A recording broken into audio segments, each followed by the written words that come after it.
Program optimization is an important part of compilation for all software systems. Real-time embedded systems require optimizations for real-time performance and power. We'll start with a consideration of the back-end flow of a compiler. We use compilers for all sorts of software design. We use compilers in all sorts of software design. Embedded computing doesn't use different compilers for high-level language, but it may use different features. General-purpose compilers must generate code for a wide range of programs.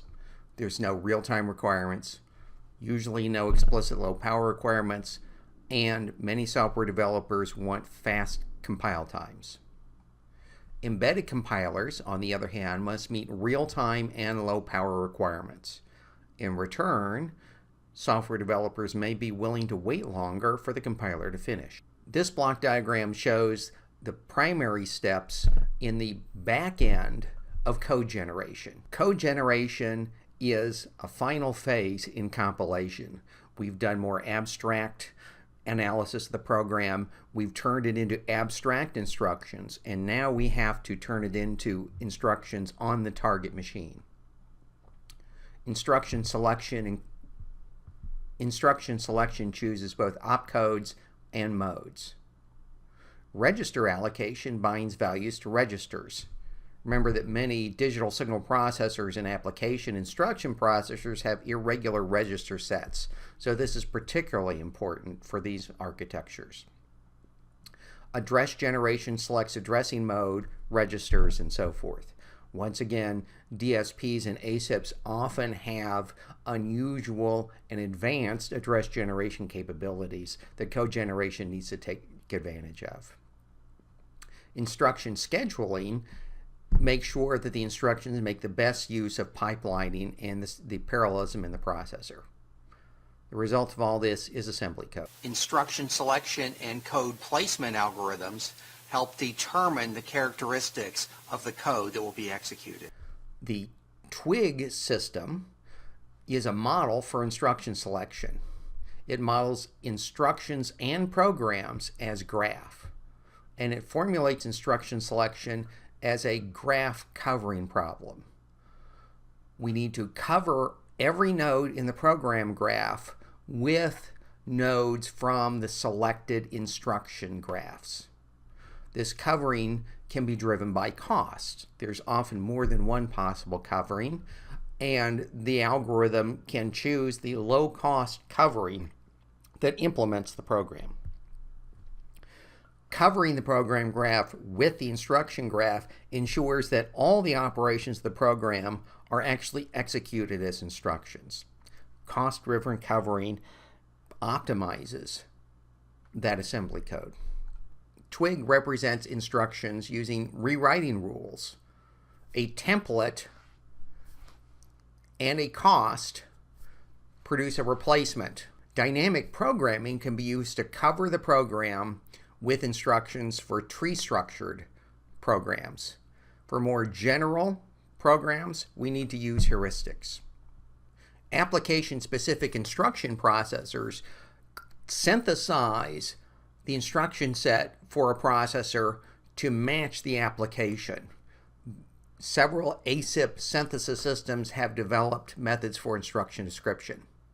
PEAS 3 describes the instructions by the pipeline resources they use. Leupers and Marwadel model instructions as register transfers and no-ops. The register transfers are executed under certain conditions. Register allocation is critical to efficient use of the processor. Register allocation is linked to the scheduling of instructions, that is, the time or the cycle on which we execute instructions. But generally, we choose a schedule first and then allocate registers. On the left-hand side, we have a data flow graph that has been scheduled, and those operations can be described as control steps, as you see in the middle. On the right-hand side, we have a variable lifetime chart.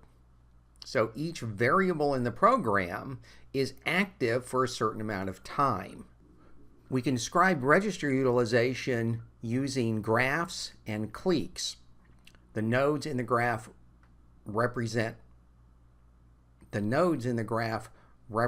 registers. The edges in the graph represent utilization constraints. A clique in a graph is a set of vertices in which every pair is connected by an edge. So we want to form cliques that are as large as possible. This is known as the clique covering problem. We can use graph coloring heuristics to help us solve the clique covering problem. And each clique then corresponds to a register. VLIW architectures, very long instruction word architectures, have very large register files, but they're often partitioned. Different execution units in the VLIW use different parts of the register file. And when we need a value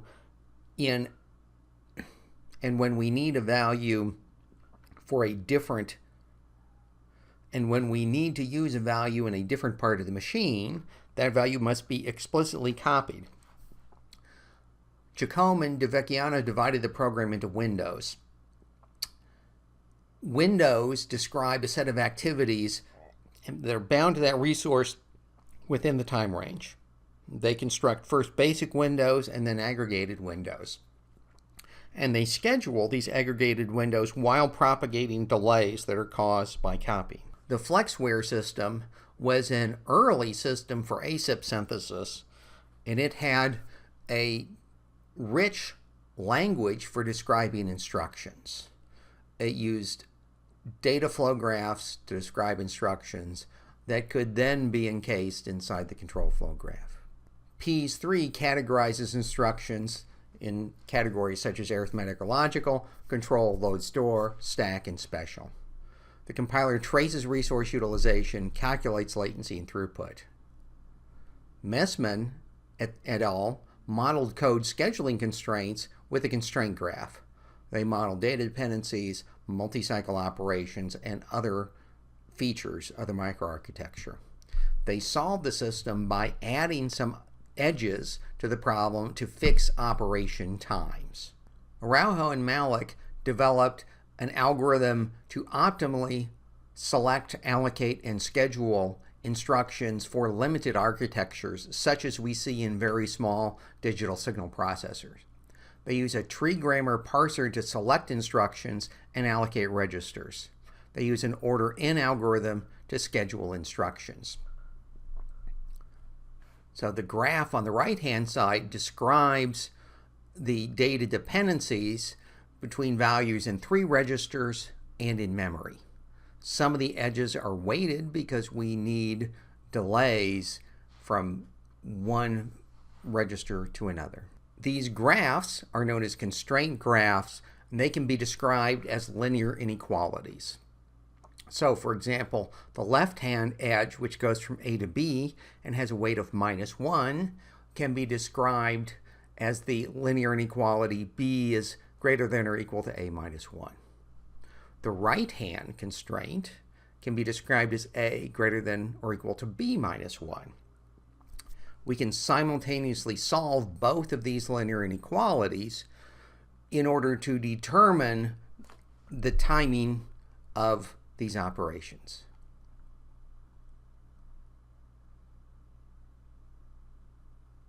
Code placement affects cache behavior. We often don't worry about this in very large programs in which timing is only soft. But if we have hard real-time requirements, we can see significant differences in the execution time of the program because of conflicts in the memory access of the code.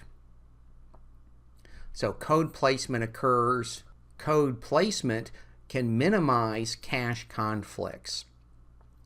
If we have programs that don't have real-time requirements, we often allow the linker, one of the latter stages of compilation, to put pieces of code wherever it wants. But by controlling where different memory locations fall, we determine how they interact with each other in the cache. and proper placement of the code of both instructions and data can reduce the conflicts in the cache due to sharing different locations with a single cache location. In general, eliminating constraints between certain variables may require blank areas in the program. That is, the memory image of the program may have areas that are not occupied by any code or data. So we have different locations in memory. They map onto the cache in a certain way. In this case, B1 and B2 map onto the same cache line. B3 doesn't interfere with either one, but B1 and B2 cannot be both in the cache at the same time. Hwu and Chang analyzed traces to find relative execution times. They then inline expanded infrequently used subroutines, and they placed frequently used traces using a greedy algorithm. McFarling developed techniques for code placement. He analyzed the program structure and the trace information. The annotated program had loop execution count, basic block size, and the frequency of procedure calls. The algorithm walked through the program to propagate labels, group code based on labels, and then place those groups of code to minimize interference. We can estimate the number of cache misses in a loop using the effective size of the loop body, the size of a basic block, the average execution frequency of the block, the number of misses per loop instance, the average number of loop iterations, and of course the size of the cache. So you can estimate the cache miss rate for inlining a program, that is replacing a procedure call with the body of the code itself, and then use a greedy algorithm to select functions to inline. Pettis and Hansen programs using gprof. They put the caller and the callee close together in the program, increasing the chance that they would be on the same page. They ordered the procedures using the call graph, which describes the relative calling sequences. They weighted the number of invocations and merged highly weighted edges. They optimized if-then-else code to take advantage of the processor's branch prediction mechanism. They identified basic blocks that were not executed by given input data and moved those to a separate process to improve cache behavior. Tomiyama and Yasuura formulated trace placement as an integer linear programming problem. Their basic method increased the size of the code. Their improved method combined traces to create merged traces that fit evenly into cache lines. The FlexWare system combined analysis and simulation in order to optimize object code performance. Loops are important structures in many programs, and we can use loop optimizations to our advantage in embedded systems. Memory-oriented optimizations are key to many programs, but they're certainly key to most real-time embedded systems. Memory is a key bottleneck in many embedded computing systems. Memory usage can be optimized at multiple levels of the memory hierarchy, and it can target data or instructions. Global flow analysis, that is a larger scale analysis of how values move, can be particularly useful. Loop transformations have been studied for scientific code, and those techniques are very useful in embedded software as well. A simple loop, as in on the top right, is fully parallelizable because every execution of the loop body is independent. Each execution of the loop computes a completely separate value. So we can execute, if we want, all of those loop bodies for each value of I in parallel. The top right loop shows loop carry dependencies. That is, the ith value of C depends on the I-1th value of C. Now, a loop nest is a set of loops, one of which is enclosed in the other. In the bottom right, in the bottom left, we see a perfect loop nest in which we have no conditionals. The bottom right, an imperfect loop nest does have a conditional so that the inner loop is sometimes executed and sometimes not. Many different types of loop transformations have been created. Loop permutation changes the order of loops. Index rewriting changes the form of the loop indexes. Loop unrolling copies the loop body. Loop splitting creates separate loops for operations in the loop body. Loop merging combines loop bodies into single loop. And loop padding adds data elements to change cache characteristics. The Polytope model is often used to analyze loop nests.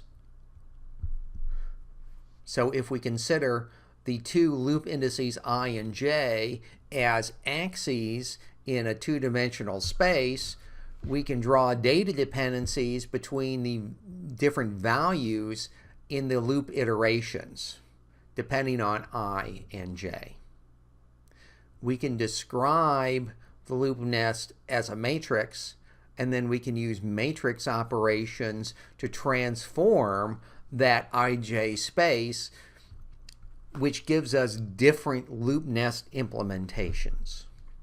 To illustrate some of these loop transformations, we can start with the original loop nest on the upper left. Permuting the two loops swaps the order of the I and the j loop. In the original loop nest, j was the outer loop, I was the inner loop. After loop permutation, I is now the outer loop and j is the inner loop. Kandemir and collaborators measured the energy consequences of loop optimizations. They showed the effectiveness of loop transformations on the memory energy consumption of embedded style programs. And we see that we have a significant improvement in and we can see that the energy consumption is significantly reduced through the use of appropriate loop transformations. Java is a higher level language that's often used in embedded systems. The real-time specification for Java is tuned to real time. It provides for a fixed priority scheduler that supports at least 28 different priority levels. Traditional Java uses a heap and sophisticated runtime memory management. Real-time specification for Java allows programs to operate outside that heap. It also provides additional mechanisms for synchronization. Reliability, of course, is a consideration in many embedded and cyber-physical systems. Riemann and collaborators developed an instruction vulnerability index to measure the vulnerability of an instruction within a pipeline. They took into account the processor component size, the probability of a fault, the number of bits required for architecturally correct execution, and the vulnerable period based upon operand lifetime, and the spatial vulnerability based upon the area consumed by the computation. Based on these factors, they can compute this instruction vulnerability index. They found that certain transformations could be used to enhance reliability. You can optimize data type size to reduce the vulnerability of loads and stores, and use loop unrolling to balance load store vulnerability with longer lifetimes. Bacon and collaborators studied optimizing compiler flow.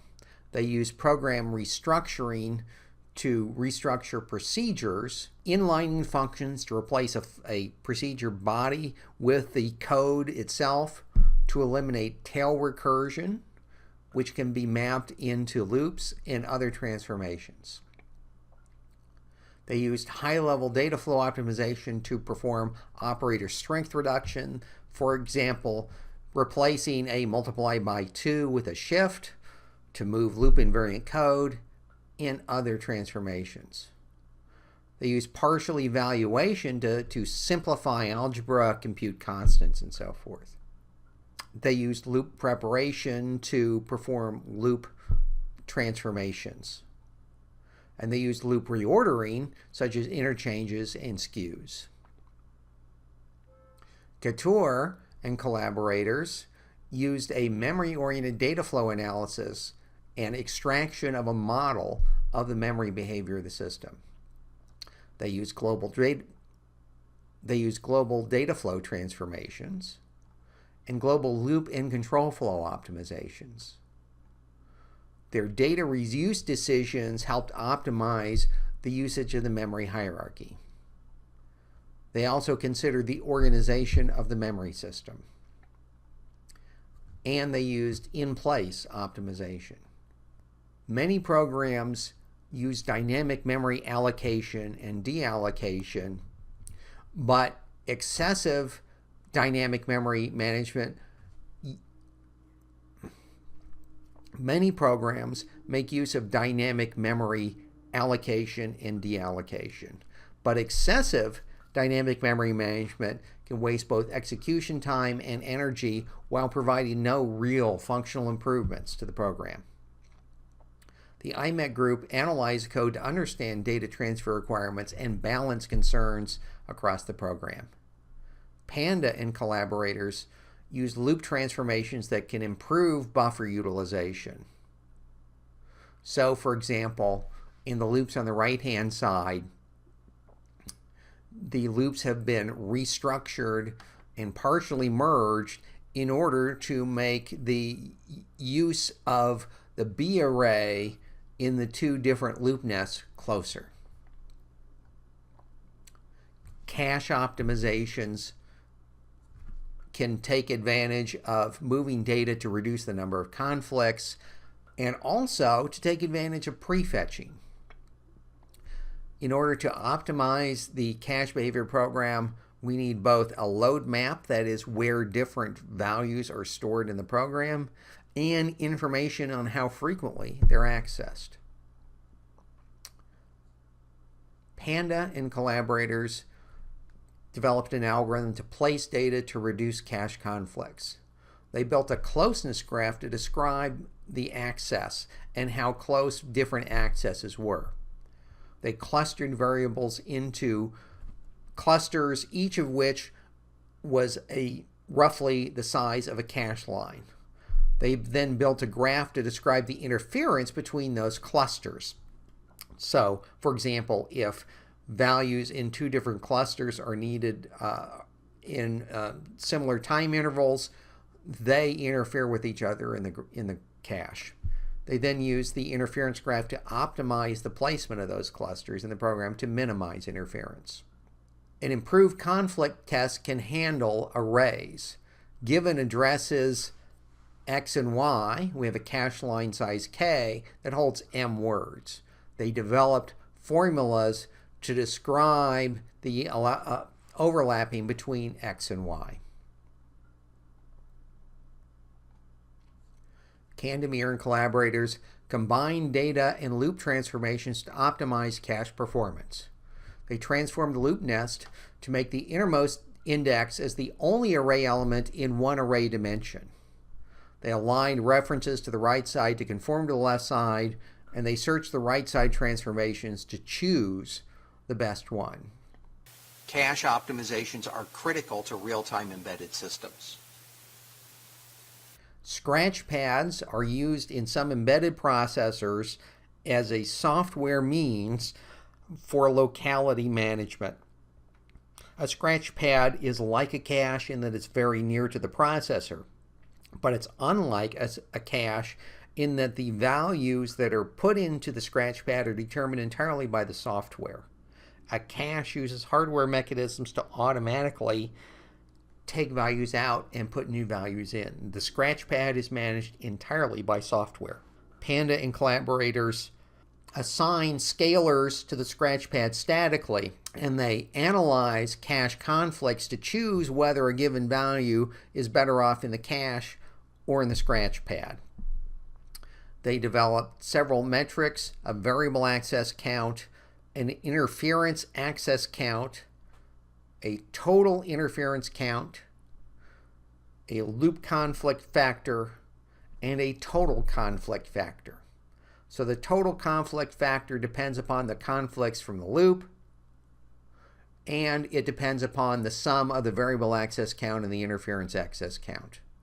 They characterize the access density of a set of arrays, and they could find an optimal subset of arrays such that the total conflict factor is maximized.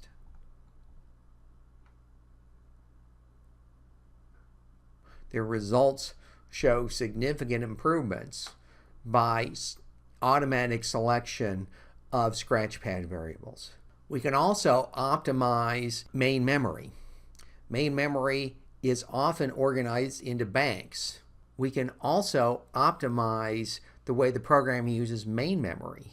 Memory chips provide several useful modes to enhance performance. A burst mode accesses sequential locations and has less overhead than independent accesses. Page modes are also more efficient because they require only part of the address to be transmitted. And banked memories allow for parallel accesses. Access times in all these cases depend upon the addresses being accessed. So we can reorganize the memory accesses to take advantage of these memory mechanisms. To summarize, compiler optimizations have been developed for the real-time and power-efficient characteristics required for embedded computing. Loops are an important target for optimization. Placement helps us reduce cache conflicts, and other types of cache and scratchpad optimizations can be used to tune instruction performance. Instruction selection helps us make the best use of processor resources.